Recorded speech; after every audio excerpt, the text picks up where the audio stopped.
flat tire.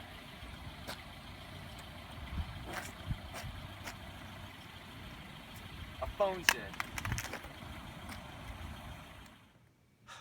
43% of Americans do not know how to change a tire. 43%. That's pretty ridiculous. Many of us don't think it's important to change a tire because we think that, well, a flat tire only happens once in a blue moon.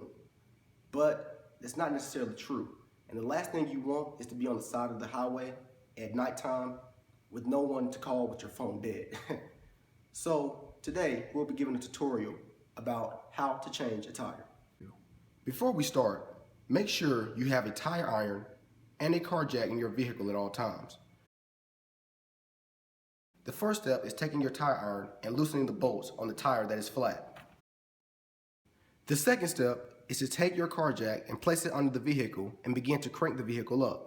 It is important to note that the jack is placed where there is a solid metal and not just on the door frame. The third step is to use the tire iron and finish unscrewing the bolts from the tire. After that, you can then pull the tire off the vehicle.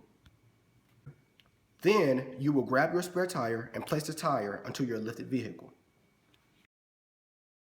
Next, use the bolts that you pulled off the flat tire and screw them in just enough to hold it in place until the car is demounted from the jack.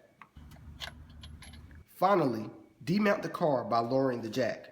Once the car is entirely on the ground, use the tire iron to tighten up the bolts. Once that is complete, you have officially changed a flat tire.